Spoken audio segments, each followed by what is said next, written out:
Welcome boys and girls to another video. You see that seat right there? This is inside of a 2013 Mercedes C-Class. The question of the day is that car leather? Or is that simply vinyl that's made to look like car leather?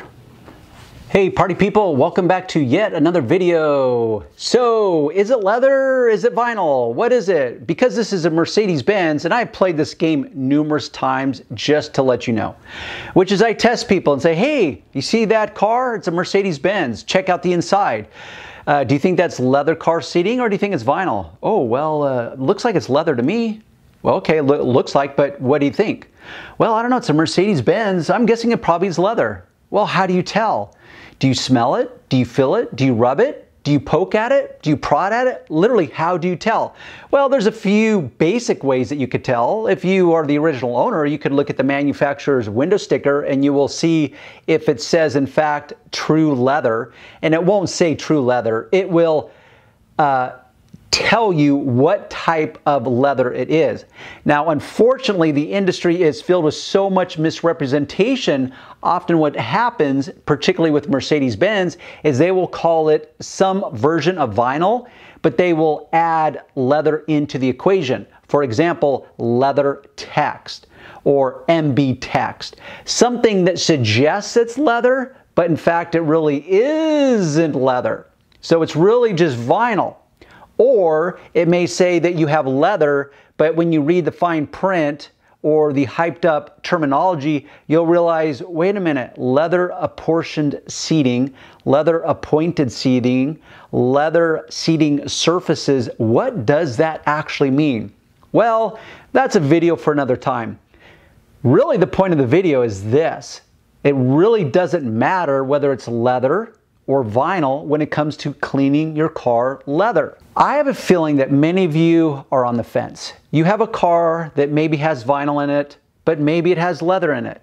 When you bought it, if you bought it new, maybe you don't remember because it's such a blur, and maybe it's been long enough where you just truly don't remember and you don't have the original window sticker to reference. Or maybe you bought a used car and it was suggested or implied, whether it's implicitly or explicitly, like, oh yeah, leather seating. Well, once again, the point of the video is it really doesn't matter when it comes to finding the best car leather cleaner. You can pick any car leather cleaner you want and use it on both vinyl and leather.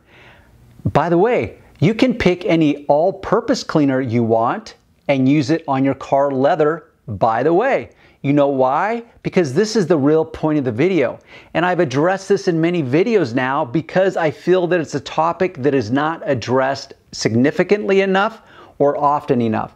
And that is this, that in 99.99999% of the time, your car, regardless of cost, regardless of make, model, entry-level cost, high performance exotic, luxury sedan, matters not, because it will have what's called coated car leather, which means that it's a natural material called leather, comes from animals, but it's been coated with a synthetic coating.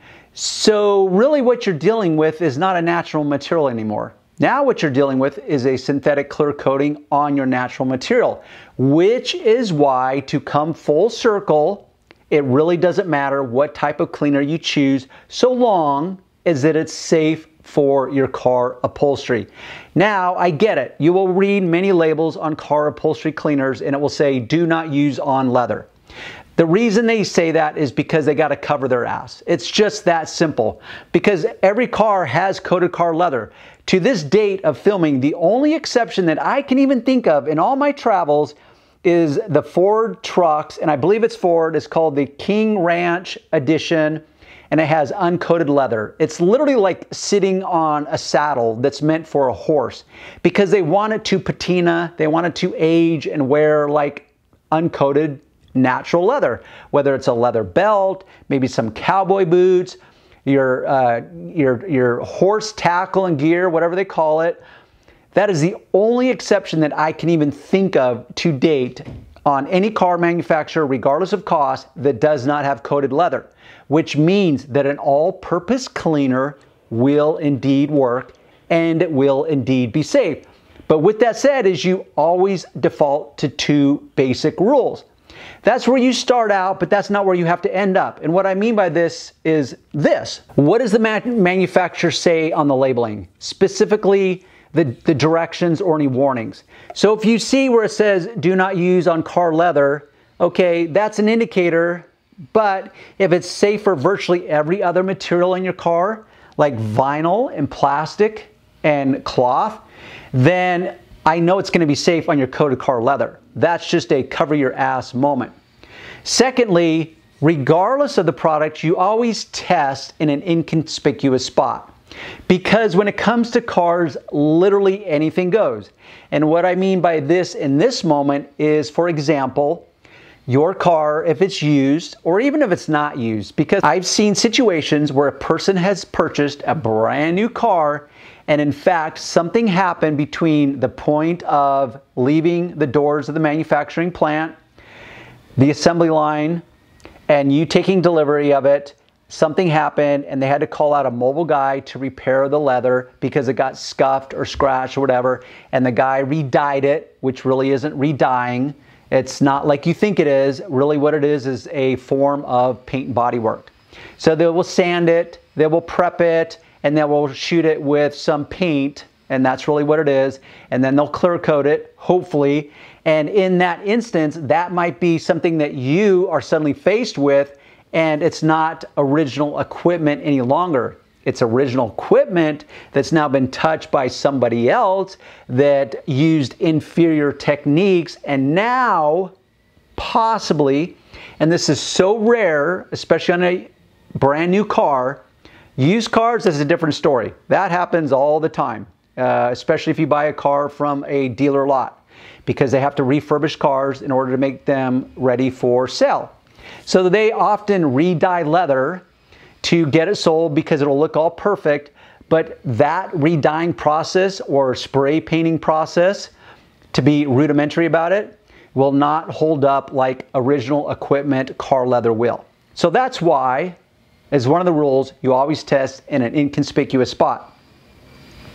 So this is me not trying to push any dedicated car leather cleaner on you or any car upholstery cleaner on you.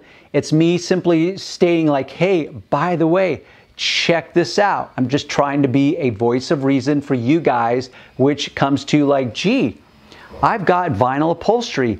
Do I need a dedicated vinyl, rubber, plastic, all-purpose cleaner, multi-surface cleaner? They have endless names and terminology for these basic cleaners.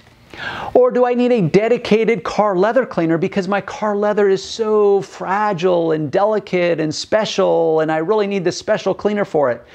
Well, I'm here to tell you, in essence, you don't need to worry about it. You don't actually have to try to figure out what it is. Is it vinyl? Is it leather? Matters not. So I'm trying to get you off the fence. I'm trying to get you to take action. I'm trying to demystify this world that is so embellished and hyped up and filled with so much bad information, and try to clarify some of these key points when it comes to auto detailing, cosmetic car care in general. So with that said, I hope you've learned something. Always check the links below because there's always going to be links that'll take you to my website where I go into great detail, pun intended, as to the type of cleaners that I recommend, that I use professionally, or I recommend to you as a car owner. With that said, leave me a comment. Let me know if you've struggled to figure out like, oh, I thought in every, for example, I thought in every Mercedes it was naturally leather. Of course, it's a Mercedes. You overpay for the car anyways. Surely it's going to be real leather, or maybe a BMW, or maybe a Lexus, whatever it is, a Jaguar. That's what I want to know from you guys. What is your thoughts on that? Do you come to some assumptions that now I've kind of clarified for you or have shed some light on you where it's like, oh, maybe I need to rethink this. Maybe every Mercedes, BMW, Jaguar, even though it's kind of priced outside of my ability to afford it, isn't made with real leather. Maybe it's made with synthetic leather. But if you own one of those cars like this car, now you're perplexed because it's like, wait, what kind of cleaner do I really need? I've got to figure out if my car actually has leather in it or not. Well, I'm here to tell you, you don't actually have to overthink it. That's the point of the video. But I want to hear from you guys what your experiences has been. What is your understanding? What is your knowledge base? What does that look like? Display it for us. Type in the comments below. By all means, give it a thumbs up. Subscribe to the channel. By all means, share the video with someone that you know has a car or that might be perplexed with the same dimension of the car. With that said, in 10,000 words or less, we will see you on the next video.